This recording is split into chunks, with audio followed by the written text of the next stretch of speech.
Hey guys, namaste. So just maybe a video, some ramblings. It is close in time to the holidays, and I know that what I see happen with the holidays often, instead of being sort of a time of celebration, and it can have that, of course, it can also be a time of real stress for a lot of people. Perhaps it brings up, thoughts of loved ones that are gone, that have passed on, and that you miss, of course. So it can bring up feelings of loneliness, feelings of grief, for sure. And I feel like in our culture, in Western culture, and specifically here in the U.S., there's like not really a lot of honoring of that. Of the fact that the holidays can also bring up, grief, sadness, loneliness. I don't know, so I just wanted to, to honor that might be an experience that you're having, and that there may not really be a place for you to share that. And so, well, some general ideas, anyway, are in terms of like therapy for that and support. I think that therapy is a wonderful thing. In some communities it's looked upon as like less desirable or not worth doing. Sometimes in the African American community that's the case. I think a lot of it too has to do just with your background. There are a lot of different things. I think sometimes there are like class issues with it. You may feel like not comfortable going to talk to somebody about your problems, especially if you haven't seen that in your family. I feel like I'm from a working class background, and I feel like more so there may be a sense of like, oh, I don't know, I'm just going to keep going and coping or whatever. And again, this isn't to at all negatively stereotype. I think that there are differences in different groups, whether it's ethnic groups or by class or ethnic group and so on. Certainly. If you're maybe grew up in a family where psychotherapy and the psychiatrist was real common, and and you could be from different backgrounds. I mean. Like in my family, there was definitely alcoholism, and so, sometimes people are getting help for that. So you could be from a working class background, but maybe if there are substance abuse issues, you might be used to sort of like a counselor. So, I mean, it varies, but I just want to say that if you can, in terms of taking care of yourself, whatever your background, there are a lot of community clinics, you guys, that are totally like very, very inexpensive, because they're community-based. You may already know about that in your community, or your insurance, if you have insurance, often pays. The interesting thing with insurance is sometimes they'll pay for like 15. And you might be like, well, 15 sessions, maybe like, oh, that's not a lot or whatever, I'll finish that, in 15 weeks. But often insurance, the therapist can re-up it, because obviously, like, you're not cured, like if you're depressed, you're still depressed or whatever. But so often the therapist can re-up it, and you may not know that, because I think like the very first time I saw that, like that was my experience, like, oh, you only get 15 sessions, when you're first reading like your insurance, you're like, oh, that's not very good. So if you have insurance, check and see what it'll cover. Like I said, there really are community clinics. And, if you're working, it might be like a small copay. But that is something, just saying, if you have a good therapist or counselor around the time of the holidays, can be really super helpful to have someone to talk to.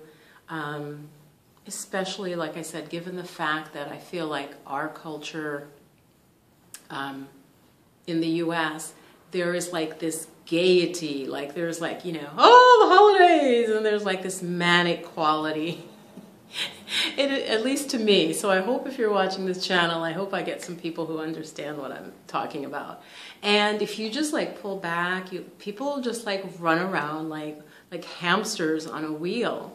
And I know I'm not the only one who notices it. There's definitely people who notice it and write about it. So I just want to like honor you and put that out there if you feel like that. Like, you know, it's certainly less spiritual and less religious and less brotherhood and sisterhood and more like go buy all this stuff, you know, go buy here. Oh, we're having a one-day sale. But then the one-day sale lasts for like 3 days. And then the next week they're having another one-day sale because the stuff didn't sell. And, you know, and I think commerce is great. You know, it gives a lot of us our work and so on, you know, and it's, you know, business is wedded into everything. Do you know what I mean? So it's not at all about being anti-business. I think that, and this is going in a slightly different direction than like, you know, find a therapist to support you was my first tip. If you can, really, it's worth, you know, and certainly if you feel like you're having any sort of crisis, call a hotline or call a dear friend, you know, call someone who you know is supportive. I do want to say don't call someone, especially around the holidays. You know, a lot of times there's issues with family members, and so sometimes they may not be the most supportive. And so you may not want to reach out to them if you're feeling stressed. You know, just really consider, is the relationship such that you know that they'll be supportive, okay? So I hope you do have that support. And the second thing, going back to the shopping, you know, in the sense of being crazed, as always I'm going to harp on meditation, meditation, meditation. It's like the only time that we can take time and just be by ourselves. And what you're doing, an analogy, I'm trying to think of a really quick one. It's like, actually this is the analogy I like, I'm going to use it again, is of like muddy water, you know, and if you just let it settle, like if you scooped in a clear glass in a stream and you scooped up mud in the water, but if you let it sit, right, it's going to slowly settle. And meditation is going to do that for your mind, where all the gunk, all the stress, all the worry, all the anxiety, that you may not even know that you have until you sort of stop, right? And the stopping is like setting the glass down. And then, like I said, with time, everything settles out. In the same way, meditation, your mind, a lot of that negative stuff that's stressing you, you'll actually see it. It'll sort of settle down, kind of. And then that clarity, if you can imagine this beautiful, pure, clear water, that's like your mind. The clarity of your mind will, you know, will come forward. It'll be there. A lot of Buddhist teachers say that, you know, the mind is innately clear. The muddiness is just sort of the gunk, the everyday gunk.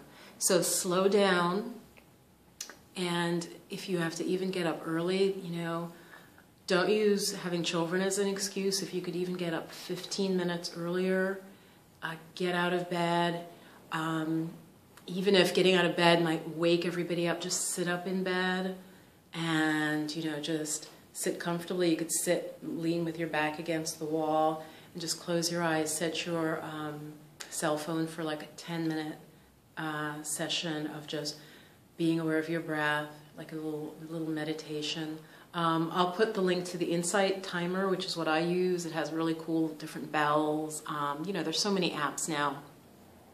So what I'm recommending is get support if you need it, and take time to have a little bit of quiet, to meditate, and just notice when you're starting to run around and get stressed and see, you know, is it really necessary? Where is this thought, you know, coming from?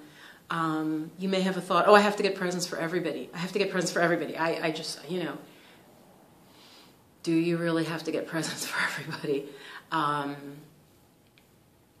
You know, you may be feeling rushed time-wise. Maybe the present can be, like sometimes I'll send a present for the new year. Right? It might not go for Christmas, like, because if you think of it, like, you know, why does it have to be that one day? Especially if it's a gift, right? It's not spiritual or religious. It's like a gift specifically, and you're stressing yourself out. Send the gift, send that thought and intention for New Year's. You know, if it gives you a little more space and time. So, just really recommending, don't let yourself get caught in the sort of frenetic, intense running around. And if you pull back even a little and just sort of watch people, you'll see it, and you'll see it sort of, it's not really necessary. Maybe strike things off your to-do list. Try to do less and do more better. So take off the things that are less important, and then what you do decide to do, really give them your full attention. That's my recommendation.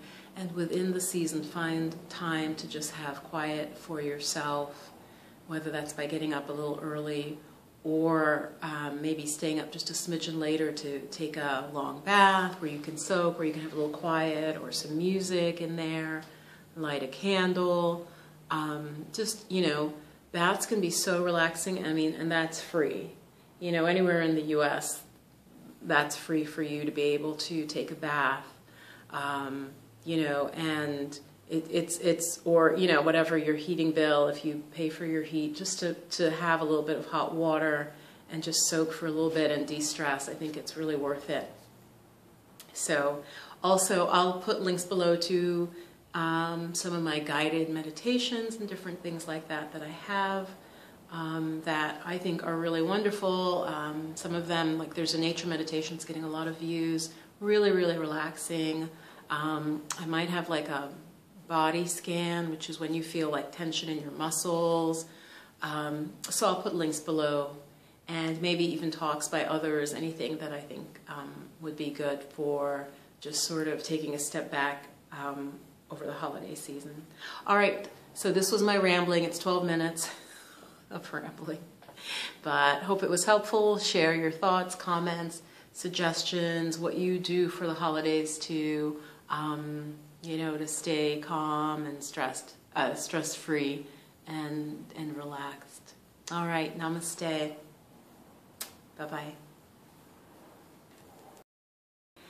Hey guys, so I'm just going to add this at the end. After I said goodbye already. One way, because I know a lot of people who are like super go-getters, you guys, I'm talking to you, you don't really kind of realize you're stressed, or you just you don't pay attention to it. So I just wanted to add, one way to know that you are stressed and you're getting out of sorts is when you start to not sleep as well. Okay, in my holistic background and in all my reading, especially with like Ayurveda and even traditional Chinese medicine, if you have difficulty sleeping, that is the sign that something is wrong. Now, it's not necessarily anything serious at all, especially if it's not a chronic thing. But I just want you to understand that that is one of the ways that you can tell what's going on for you. If you start having trouble sleeping, it means you're getting out of balance. So I just wanted to add that because, again, we tend to overlook simple things, simple signs. So trouble sleeping is a sign that you need to do some of the things I mentioned in the earlier part of the video. And I just want to add that I am going to be doing a short meditation to help with holiday stress, probably only about 6-7 minutes, so that you can do it, you can do it sort of on the go or squeeze it into your day. So that'll be coming out soon, and once that's up, I'll put the link to it. Okay, bye-bye, namaste.